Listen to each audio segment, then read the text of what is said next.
How's everybody doing out there? We are back again with a new episode of the show, The Lindsays, coming at you live. I'm TJ Lindsay. I'm here with my beautiful, gorgeous wifey. I'm Ty Lindsay. And we got a great episode this week. We're going to drop a lot of knowledge in this episode. It's a very deep topic. Going to go into depth on this one. And we also want to talk about this amazing book and book signing that we have coming up. So, you want me to go? Yeah. Yes. Talk about it a little bit. So I'm going to pass it over to my wife. You go ahead and tell them about what you released, your latest project. So, Tripping for God is finally out. You guys can purchase this on Amazon or our radio, and that's our radio, our website, and it's hopefieldradio.com/books. It'll take you directly to our collection. And I also have a book signing coming up. It'll be here in Columbus, Ohio. If you have nothing to do on the 21st, you should drop by. It'll be at the Haven Collective in Upper Arlington. Oh, yeah. Yeah, amazing book from an amazing author. Second book. Come out to the book signing. We're going to have a lot of fun. We're going to mingle. We're going to connect. We're going to try to, connect some resources. Mm-hmm. A lot of networking going on at this event. So yes. Come get your book signed if you already bought it. Mm-hmm. Come buy your book. It's going to be there. We're going to have both of her books there for release. So yeah, we're excited. And she got a lot of surprises in store for y'all as well. So, again, Tripping for God. This book is out right now. HopefieldRadio.com/books. Go get this. Go get it. Go get it. Go get it. I would encourage you guys to just go directly to our website, especially if you are newer, if you're new to the audience and you just want to see what, who we are. Mm-hmm. We kind of you can learn a lot about us at the website. Yes. And that's hopefieldраdio.com. You literally could just get on there and just, get to know us a little bit more. So I just encourage, I've been encouraging people to just go straight to the website. However, if you want to go to Amazon, you can do that too. It's available on Amazon as well. Yeah, the website has our entire marriage journey. You got our wedding video. You got all of our early podcasts, the one on our honeymoon. Yeah. All of that. So it tells our whole story. So, and got some fun facts on there that you may not know about us. That's true. That you may learn from reading this book here as well. Yeah. So. Yep. Proud of my baby, and we can't wait. So. Thank you. Tripping for God. Y'all get that book. It's amazing read. Gonna change your life. But let's go into our episode here. So we got a really good episode. We're gonna get right into it because I got a lot of questions today. We got a lot of stuff to get through. We're gonna try to get through this in a reasonable amount of time here. So the first topic is gonna be regret. Ooh. Yeah. So a lot of people don't talk about regret because I feel like it's almost people feel guilty for having regret sometimes. Mm-hmm. And also just, they don't want to talk about it because it's something that they wish they wouldn't have went through. Yeah. As far as with regret. So this is a question. Let me pass this over to you. If you could go back and give your 18-year-old self a piece of advice, both in life and in relationships, what would it be?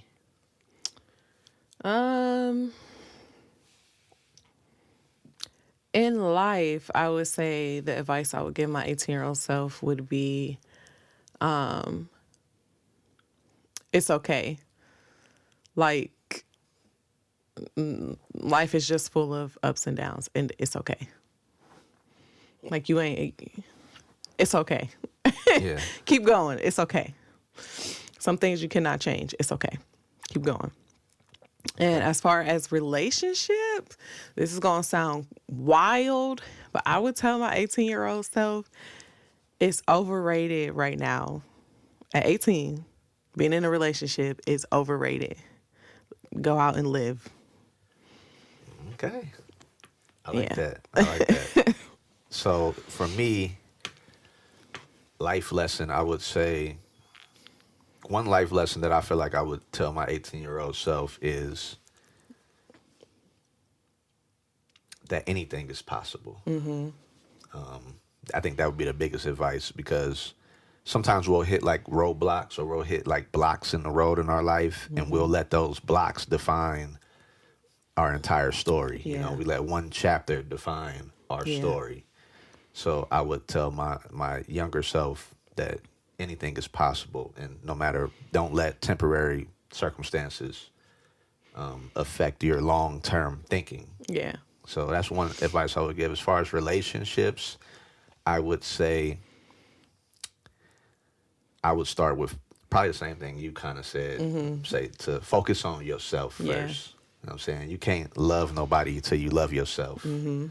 So that'd be probably the biggest advice I would give my 18-year-old self is to love me first. Yeah. Yeah. That's good. Okay, next question. How do you feel about people who say they have no regrets? Is it possible to not regret anything? So I feel like, okay. So I feel like people who say they do not have regrets, I feel like there's a lot that you can learn from them. I feel like they look at life. There's a different perspective of the way they're viewing life. That's how I feel. But I do believe that at one point in time, they probably did have regrets. But over time, as they continue to experience life and different things, they pretty much learned to let the past be the past, and that's what it is. If that makes sense, what I'm saying. So I do feel like you can say there will come a time where you'll be like, I don't have regrets at all. And I think this is for maybe the older generation that we would run across. That'll probably say, no, I don't regret anything. They've been alive longer than us. Yeah. So they have a different perspective. They have a totally different view of what we are looking at. So I do believe it's possible, but I feel like at one point in time, maybe they did truly regret something, but as they continue to prevail and live on, they're like, no, I don't regret that. I agree with that. I think that even the setbacks are a part of your story. So once you get to a place of healing and comfort, you kind of sometimes you'll understand that maybe you needed to go through that to get to where you're at now. So that's all I would say there. Are there any regrets that you have overcome? How were you able to work past it? So same vein, but more Any directed regrets towards you. I've overcome. I would just say believing in myself, like when I was younger. That used to be one of my biggest regrets, like especially like in sports and stuff. Like watching people play basketball, watching people run track. Like I don't think people understand how talented. Well, the people who know me know. Like the coaches who did coach me, like everybody knew. Like I was very talented. I think back then I just kind of sort of relied on other people to push me. And so when I didn't have those people anymore, I kind of gave up on myself. Like I didn't have nobody like, Ty, what you doing? You know what I'm saying? So I kind of gave up on myself in that aspect. But I used to, like, for the longest, like maybe my early 20s, I would hold on to that often. Like I just wasn't happy because I felt like I had stripped myself of what could have been something good because I just totally gave up on myself. But I don't think about that stuff now. And it kind of ties into the last question that you asked before this one, the previous question you asked. Like, now I can confidently say I truly don't regret that. Yeah. I feel you. Because I wouldn't be here, like I wouldn't be who I am today. I feel you. Yeah. So, I would say for me, there were times where I regretted some of the stuff that I'd done when I was a little bit younger, just as far as like just not being myself or allowing others to influence me Yeah. to do things that I didn't want to do. So I would say there was times where I regretted that season, where I regretted allowing people to influence me to do stuff that was outside of my character. Yeah. But the way that I've worked through that again is when you look back at it, it's like, I don't know. It's like that. It's like looking back at the old tapes of yourself. Like, remember, I was looking back at the old tapes Yeah. that I have here. It's like when you look back at that stuff, you're like, oh, you was just a kid. You know, Yeah. you got to allow yourself to have some grace. You know, give yourself some grace, and yeah, you got to kind of look at those moments as teachable moments because Yeah. somebody might go through that same thing. You know what I'm saying? So again, everything is a part of every piece of the puzzle is necessary, and you can't get to the full picture without some of those pieces. Yeah.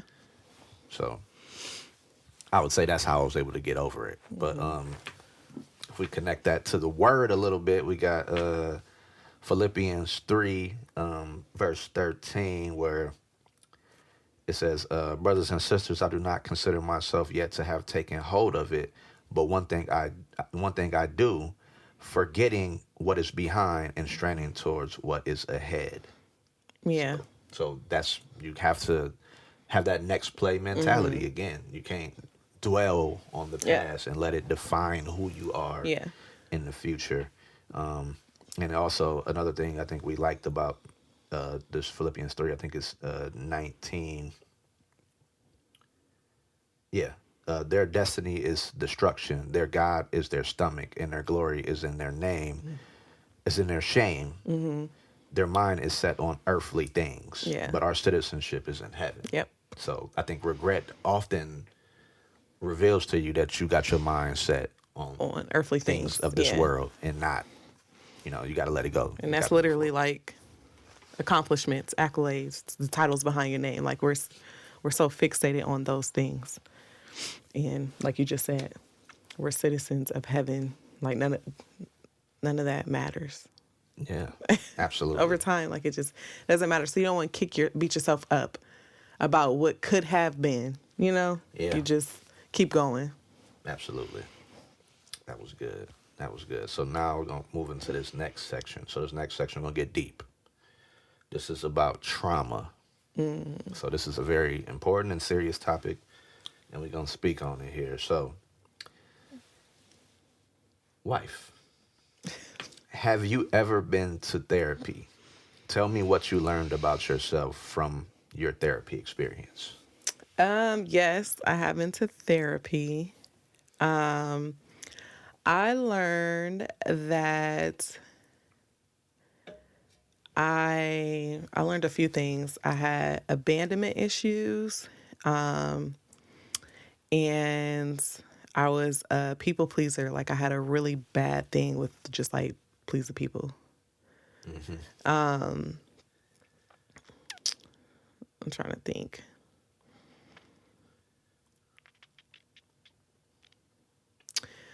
I had a lot of built up anger, I would say. I had a lot of built up anger that I had to work through. And so therapy was kind of like, helped me get there. But I had a lot of built up anger. Okay. Do you think it helped? Absolutely. Yeah. Okay. So I went to when I was a little girl, so maybe middle school, right at the beginning of high school, I started therapy. And that's kind of sort of where I first learned, okay, you have abandonment issues. So remember when I was just saying, when I was regretting things, dang, you just gave up on yourself. So I would get mad, just for a quick short story. For example, track. I had an amazing coach. Amazing coach. he saw something in me, and every time I seen him, like whatever you need me to do, coach, I'm gonna do it, and we gonna go all the way. He moved. When he Dang. moved away, that crushed me. And I didn't realize it until I started to go through like my therapy sessions. Like, okay, you have some abandonment issues. Like, I was sad, I was mad. Like, dang, he just left me. Like, who else gonna pick up where he left off? And then to be honest with you, I didn't let nobody pick up where he left off. It was a couple of coaches that truly tried, but I wanted him specifically because he knew the story, he knew the history, he knew everything. So I just I felt like, no, can't nobody else coach me the way that he could. So that's just a little mini example of what I mean by like abandonment issues. But when I got older, I started working at a facility called Foundations for Living, and that's like an at-risk youth facility for like troubled, youth. And they used to have to do therapy sessions. And so I felt like, all right, well, at first I'm like, I'm going to just leave y'all to your little therapy sessions or whatever. I'll come back and get y'all. But I started to sit through those therapy sessions, and the therapist, he was really, really nice. So he would allow me to partake in these sessions as well. So I was kind of able to express and release there too, and learn some things about myself too. But just the fact that I am trying to encourage these young women to choose a different lifestyle. And that helped me as well, even working there.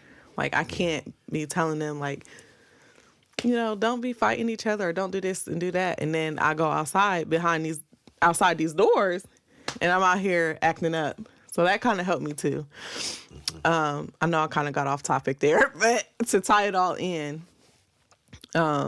yeah, that's what the abandonment issues, anger, and what was the other one I said? People pleasing. Oh, okay. Yeah. Okay. Yeah. Sometimes the best way to learn is to teach. Yes. So the best way to help yourself is to hold yourself accountable and be in more of a role model type of role. So that puts pressure on you as the role model to live up to practice what you preach. Pretty much, yeah. Yeah. So I understand that. So I'll be quick with my therapy story. I was quick. This is I only went to therapy like twice or maybe 3 times. But in college we played basketball, and it was just a lot going on. I don't know what happened, but the coach was like, I'm drug testing everybody on the team. So he literally drug tested the whole team, and I'm one of the people that failed the drug test horribly. I got F. Dang. So it was in there. They put us in therapy, and one thing I learned about myself, because I was telling the therapist, like, she was like, "Why are you in college? Why do you play basketball?" Blah blah blah blah. And I was like, "Well, I do it because what I'm saying, I want to change the generations of my family. Yeah. I felt this way since I was a baby." You know what I'm saying, and she was like, "Well, what do you do for you?" You know what I'm saying, it's like, what is for you?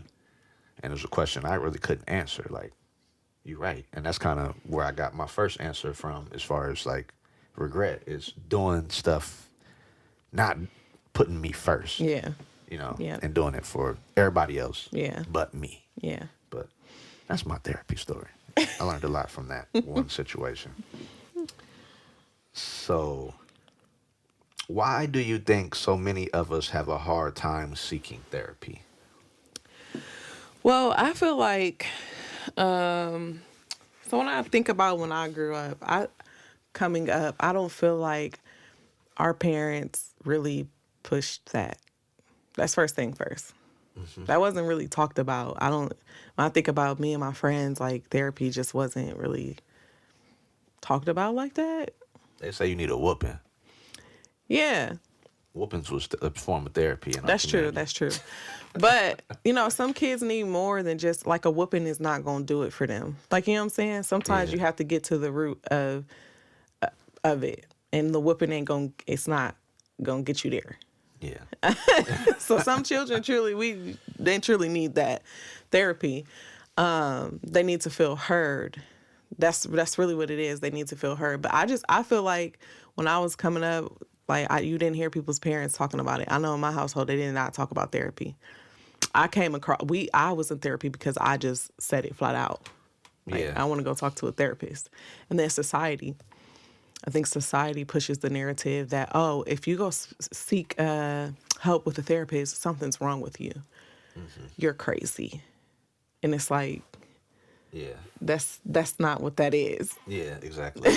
That's not what that is. And then we're taught to be strong. We're taught to take it all on. Yeah. And you don't never let anybody see you weak, or, you know what I'm saying? Weak is frowned upon, being weak. Yeah. But I feel like showing your weakness is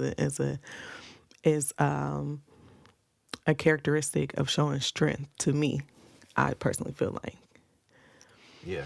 I feel like I think that really shows strength because that means you're self-aware. Yes. And you know what you need to fix. I think a bigger issue is not knowing what you need to fix, not knowing why you having these feelings, not knowing why you're going through what you're going through. So, in my opinion, with men, and just all of us as general, but with men, we like to be the one that solved our own problems. You know. Yeah. Like you said, we strong, and also like you said, we are. If we say we need therapy, then we are admitting that something is wrong with us. We are admitting that we are flawed. You know. Yep. So it's like on the album. Go ahead. I was gonna say, and that's hard to admit, and that goes back to another reason why there's just a lack of accountability. I don't want to hold myself accountable. Yeah, yeah. Holding yourself accountable is important. Yeah, For sure. But yeah, that, and then we aren't educated on therapy either. That's another thing because we think that we don't even know the price of therapy, and we'll say it's too much. You know what I'm saying? Yeah. The same thing with like doctor visits as well, stuff like that. Yeah. The dentist, all of that stuff. A lot of us we act like these things are too everything. I noticed this when I got to be an adult. Like when I was a younger adult, like I thought that vacations was too expensive. But then I got older and I'm like, oh, it don't even cost that much. You know, Yeah. it's like self-care, like massages Yeah. were too expensive at one point for me. yeah, You know what I'm saying? But is it worth it? You know, Yeah. and I think that the return on investment that you get from things like therapy is Yeah. worth every penny that you would have to spend on it. But there's also ways now where it doesn't cost as much. So I feel like that's an Absolutely. excuse. But yeah, we definitely need to seek therapy. But that is an issue with us. We reject the help, you know, that we need. Yeah. We're scared to admit that something is wrong with me. I need to go Yes. talk to somebody. I need to talk to I need to someone. go lay on somebody's couch. yes. I've been there. I was like, Yes. I gotta go lay on somebody's couch. Okay. Okay. Let's switch it a little bit. What is trauma bonding, and how is it different from bonding with a person from a healed place? Trauma bonding is a dangerous thing. Trauma bonding is basically what it sounds like. You're building a bond based off of trauma alone. Like you and the other person are bonding based off of trauma experiences, and that's it. Yeah. And that's dangerous. That's scary. I think that, yeah, definitely. So I'm going to go more so on the second half of the question. And sometimes you don't understand it in the moment because, okay, when we talk about trauma, we talk about it could be trauma when you were a kid. It could be alcoholism. Yeah. It could be drug addiction. You know what I'm saying? It could be, you know what I'm saying, some relationships are together because of a substance. Like Yeah. we both love to smoke. We have bonded off of smoking. We both love to drink. Yep. We've bonded off of drinking. You know what I'm saying? We both love sex. We've bonded off of sex. So like those type of relationships are sometimes, like I said, you don't even know it in the moment. But the difference is I think when you see a disconnect between that, so when you are with somebody because of like a drug or something like that, and then you find somebody that does not do, you know what I'm saying, doesn't do that and wants better for you and wants you healed, Yeah. you'll see it because you'll be conflicted about it. Yeah. You know? And what you'll realize with the person when you're trying to get with somebody from a healed place is that person wants to see you better. And that other person didn't want to see the growth in you. You know what I'm saying? They might have wanted to see it in you, but outside of this. Because we do a great job at minimizing our sins or our downfalls. You know, it ain't that serious. You know what I'm saying? It's just weed. You know what I'm saying? It's just alcohol, you know. And at some point in your life, you have to step up to the plate, just like with therapy, and say, hey, this is starting to be a problem for me. And I think that's the difference, is that one person would prefer for you to grow in every area. Yeah. The other person may want you to grow in every area, but the area that we bond in, I want you to continue to be broken. Right here. Yeah. So, and it's almost manipulation, because it's like, I want you to continue to be broken so I can be the one to heal you. Because I know this heals you. I know that the alcohol heals you. I want to be the one to bring the bottle to you and say, hey, it's better now. Yep. You know what I'm saying? Yeah. So, or whatever it is, the Yeah. pills, whatever it That's is, good. it's better now. I want to be the one to heal you. It's this part in, and I'm going long, I know, but this is part in the book, Pimp by Iceberg Slim, where Iceberg Slim asks this pimp that's helping him out, like an older pimp, like how he should handle one of these girls. And he says, what you do, he said, you go and you beat her with a coat hanger. This is what he told her. He said, you beat her with a coat hanger. He said, then he said, you run her a bath, give her some pills. She'll be so excited that you healed her that she'll forget that you were the person that broke her in the first place. That's crazy. It's a great psychology lesson. It's a crazy book. But anyways. I think that's how, that's crazy. But I feel like what you just explained, like, really gave a perfect breakdown or a perfect visualization of God and Satan. Yeah.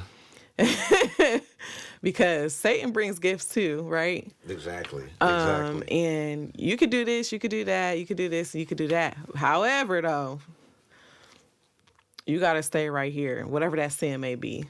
You know, and then you have Jesus, you have God who's telling you, come this way. I want you fully healed. And we don't understand the significance of the bondage. And it's in scripture where it talks about us being bound to our sins, the bondage. Yeah. You are bonded to that. Exactly. And the whole trauma bonding thing, like that's crazy. That's why I said it's scary and it's dangerous. But I think what you just described gave like a perfect illustration of like God and Satan. Exactly. Yeah. Yeah. So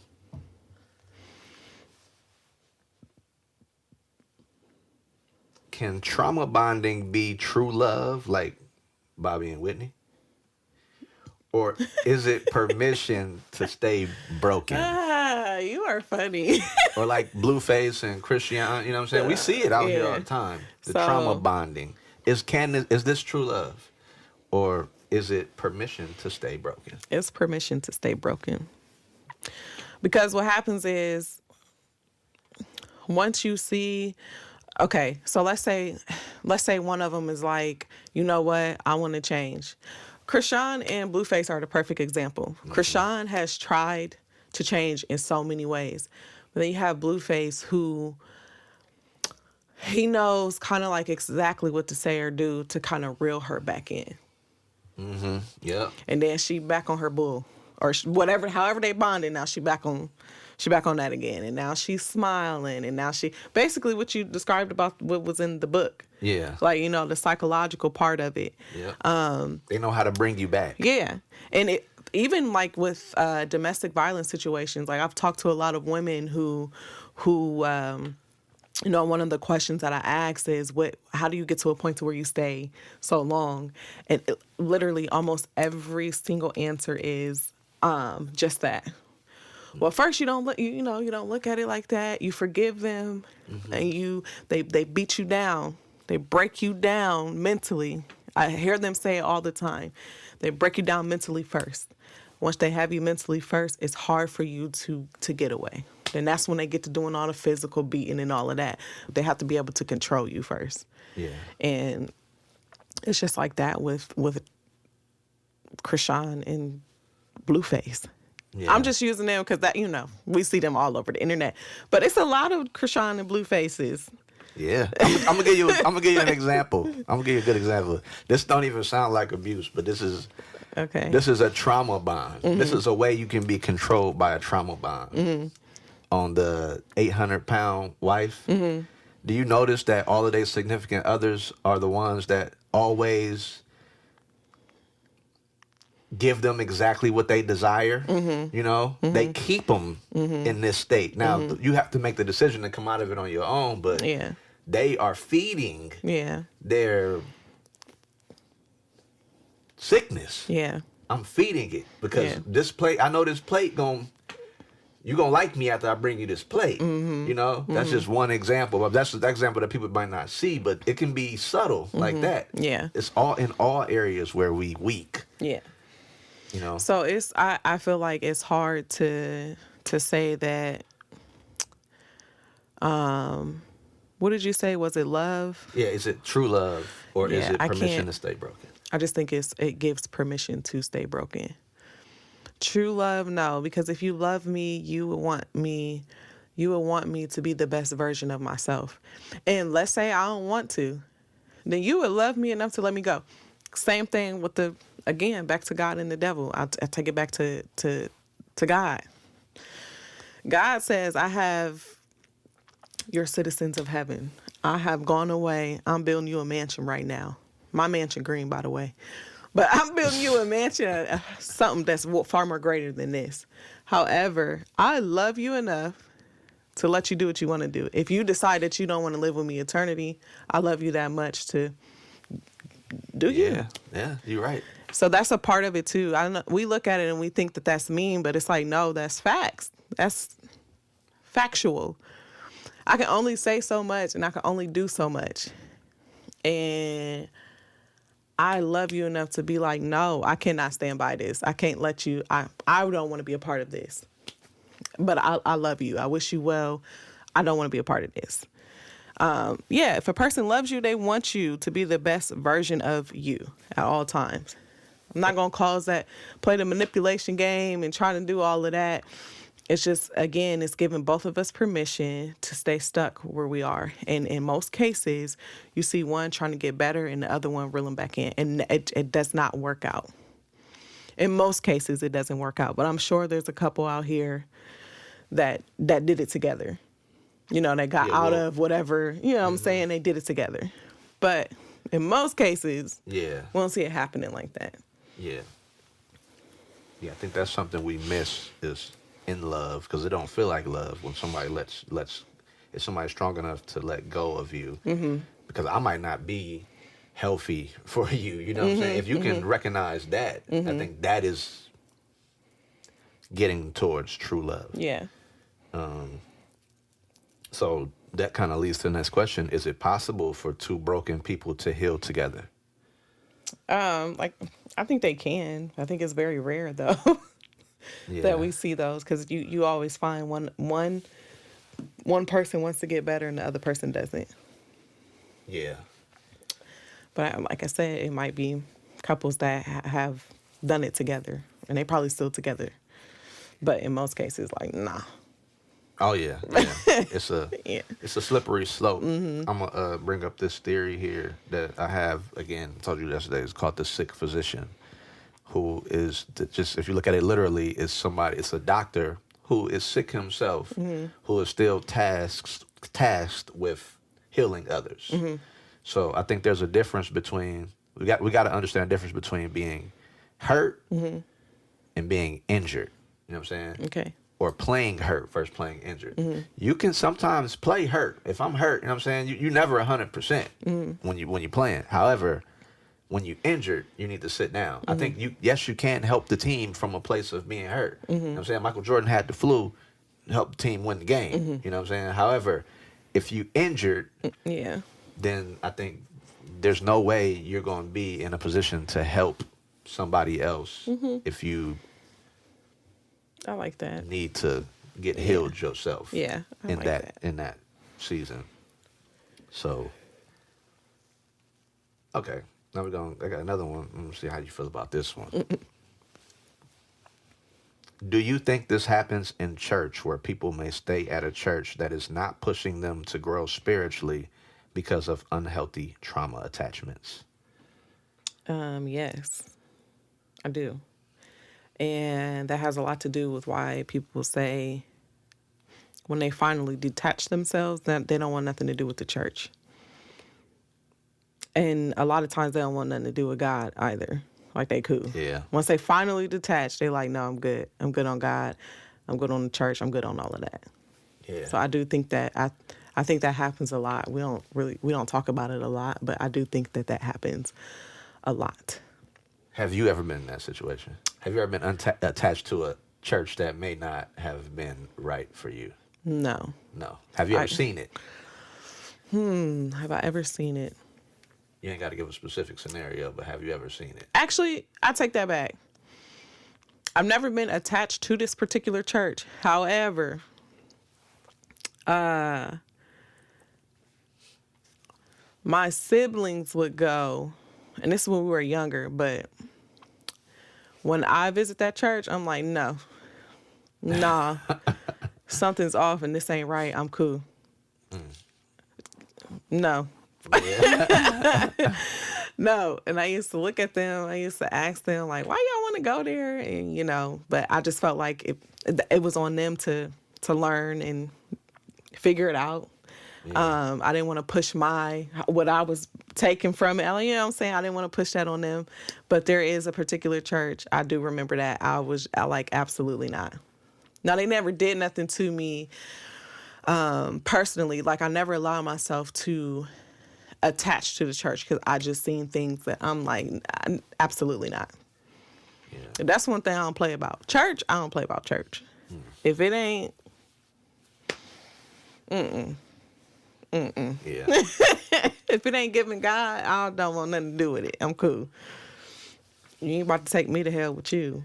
No. Yeah, exactly. Exactly.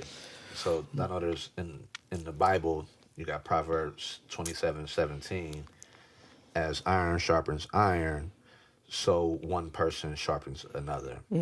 So only iron can sharpen iron, so you need somebody that's solid in order to, for both of us to grow. Yeah. So that's something to look out for.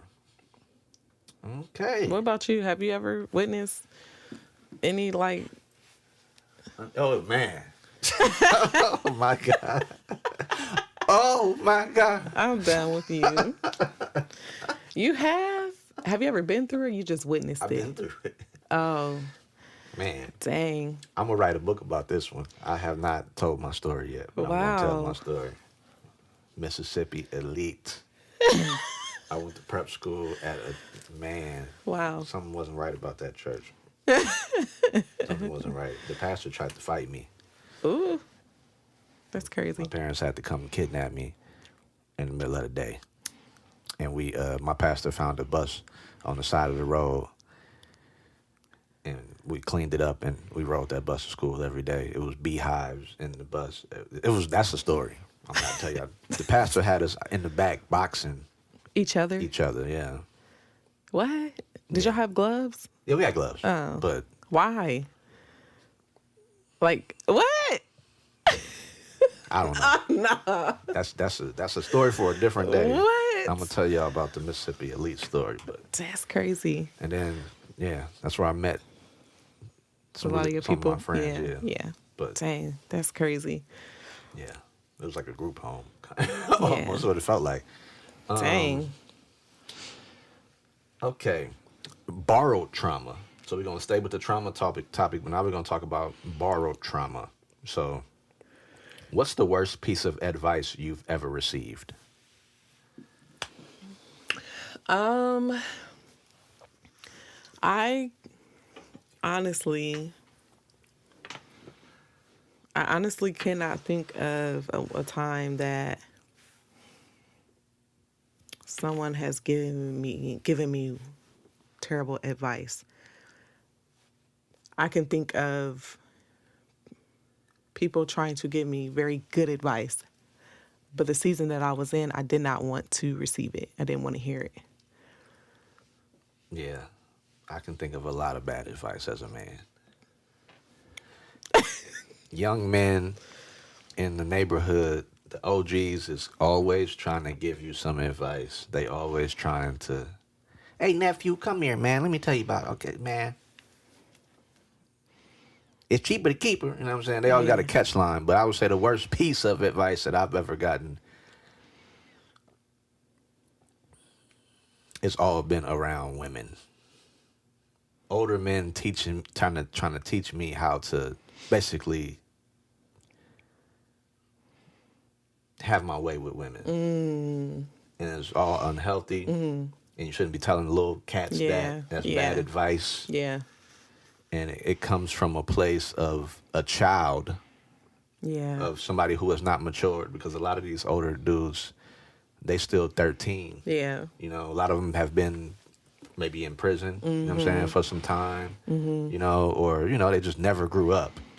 And they are trying to live vicariously through a young dude. And yeah. Wow. Yeah, see, the older women, was trying to give us game in a good way. Like, you make sure y'all stay away from these boys. You don't want to hear that. Yeah. That is no. Because she know the old dude. Yeah, yeah. She know exactly. Don't do it. But maybe it has a lot to do with our emotions, maybe possibly. I'm only speak for myself, but I could think of like me and my friends growing up. All the women wanted to teach us, absolutely not. You shouldn't be like, watch out for these boys. You shouldn't be doing this. You shouldn't be doing that. And it was just something about them trying to tell me what to do that I just didn't want to hear it. That Yeah. sounds so nasty coming out of my mouth right now. I wish I would have listened, but Yeah. I wish I wouldn't have listened. but just kind of like, who are you? You can't tell me what to do. That old immature attitude. I can't think of a time that I ever had anyone to give me the wrong advice. Now I will say I have friends who had family that kind of sort of would allow us to do whatever we wanted. That I don't think that was healthy. That was unhealthy. But other than that, it just wasn't. I can't think of a time that somebody was just out here giving me the wrong information or giving me bad advice. So, on the same topic of advice, how much of the advice we get from family and friends is based on their situation and experiences versus what you actually need in the moment? Like, are you seeing, like, I know you've been there where somebody has given you a piece of advice based on what they going through and not based on what you're going through. It's not from a genuine place when it's like that. I know for sure me, if I was to say, I told you, I don't want to say, okay, I got it. I'm just going to be 100% transparent here. My dad told me that I should marry the first woman that, I don't want to call her my baby mama. Just say my baby mama. My dad told me that I should marry her. And in the time, I was mad. Yeah, had you messed up? I was like, we don't get along, and you know that. You know what I'm saying? Yeah. But now, as an older man, I see that he was speaking from a place of his own experience, because he has Yeah. multiple women that he has children with, and he was trying to protect me. Yeah. You know, Yeah. he was trying to protect me from Yeah. the inevitable of Yeah. you know what I'm saying, of this happening over and over again. Yeah. As it happened to him. Yeah. But in that moment, I didn't take it that way, and it was advice coming from a place of hurt for Yeah. him. Yeah. However, now I don't see it as I saw it in that moment. I more associate it as, oh, that was just he was projecting. Yeah. He was projecting on me. Yeah. So, do you got any stories like that at all? No. I feel like if it's, I don't know. I always can tell. I can decipher if I'm talking to you. First of all, I'm a private person, so I don't really. I'm a very private person. So if I come to you about a situation, I really need help. I really need some advice. Yeah. But I can decipher if you are being genuine with me or if you're not. A lot of times you could be able to tell because some way somehow they'll loop themselves in it and it kind of sort of sounds like it turns into a them situation at this point, and it's like what happened here? Yeah. Like I came to you, and now you talking about a whole bunch of other stuff. I had this dude tell me one time. This is another bad piece of advice. I had a dude tell me one time that I should sell drugs. What the heck? I'm talking about after. What kind of people were you around? Yeah, that's how old cats, man. They crazy. And I was first team all state basketball in colleges in high school. And he said you I had coaches literally flying me all over the country. He said, he was hating. Anyway, he had to be. That doesn't make sense.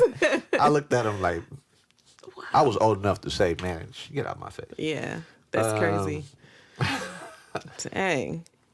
Okay, this kind of goes back to what you were just saying. How do we discern between this is wise counsel from someone who cares versus this is someone else's baggage being dumped on me? I think you kind of just explained that. Yeah, you can decipher between the two there. And you also should be taking it to God. Yeah. You got to talk to him about it. Take it to him.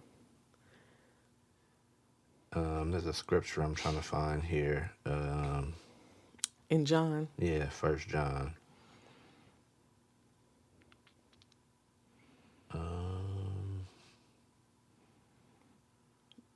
Is it testing the spirits? Testing the spirit. You got to test the spirits. Yeah. You know what I'm saying? Test the spirit. That's one way you can discern between if it's good advice versus if somebody's dumping their own issues on you.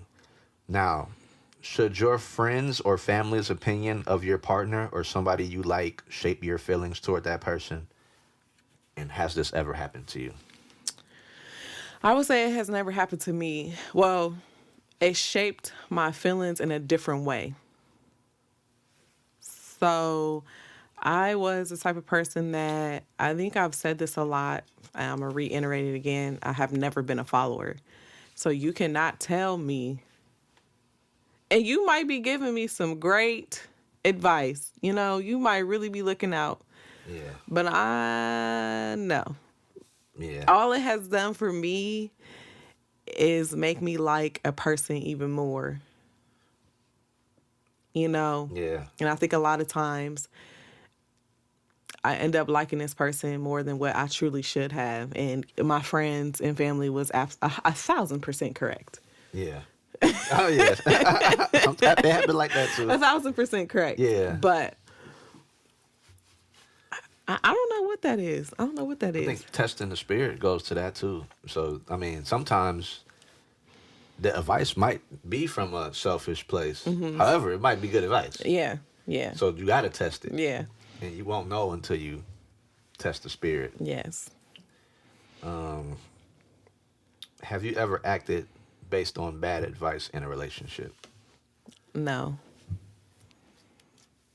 I have. I broke up with a girl because of something one of my friends said one time. Oh my gosh. The bully is about to come down the stairs. Dum, do, do, do.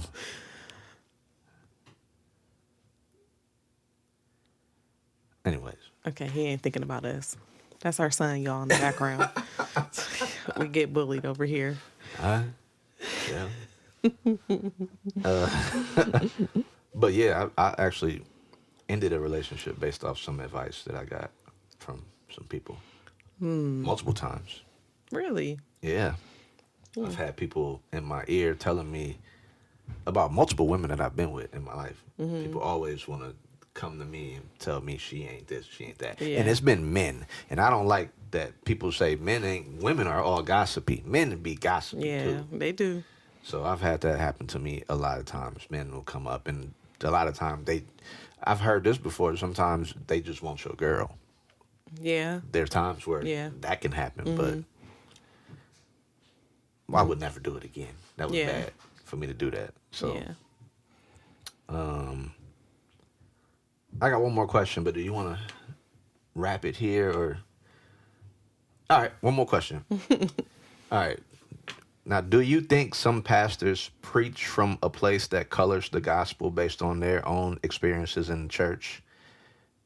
By doing this, is he leading his followers astray? That's a good question. I feel like if you are going to be a pastor, a preacher, you have to approach it with caution, right? Because, okay, so if I'm teaching you the Bible, I understand that I can't just read the Bible to you. Some people are not going to be able to accept it like as is. Does that make sense what I'm saying? Yeah. Like I can't just read the scripture to you and then that's it. Yeah. And I have to give you some kind of context behind it, or I have to give you some kind of example, some form of an example. And I think we see like when Jesus taught, he taught a lot in parables, you know, to kind of give some type of understanding. But I feel like it gets dangerous when it's no longer for God. Yeah. When you're teaching and it's no longer for the glory of God, when it's all about you. Yeah. That's the issue. That's true. Yeah. I think the worst thing about that is if it's about an insecurity. So if there's something you insecure about, like let's say you have fallen short of the grace of God in one area of your life, so you preach from a place of that insecurity, you know, and again, you project it onto the people of your congregation. I think that is definitely dangerous, but I do understand how sometimes you need to, the word that I give Jermaine might not be the word that I give Michael. You know what I'm saying? They might need to hear it differently. I might need to change the inflection. I might need to change the words so that they can understand it. Yeah. But if it's bias involved, then I feel like that's from the wrong place. Yeah. Yeah, I agree. Yeah. So like in a place of discipleship and all of that. You need to, So yeah. So let's end up with the scriptures. Galatians 1:10. Am I trying to win the approval of human beings or of God? Or am I trying to please people? If I were still trying to please people, I would not be a servant of Christ. Yep. So you got to give them to them. You know what I'm saying? You got to preach from a place of the gospel, and you know, and not from a different place. Pretty much, So that's all I got, boo. I don't got nothing else. Ezra kind of stepped on us. He did. It's all good, but still, we had a good episode, really good episode. Again, get this book, hopefillradio.com/books. The book signing is coming up. You hold that up, boo. You look better holding it up.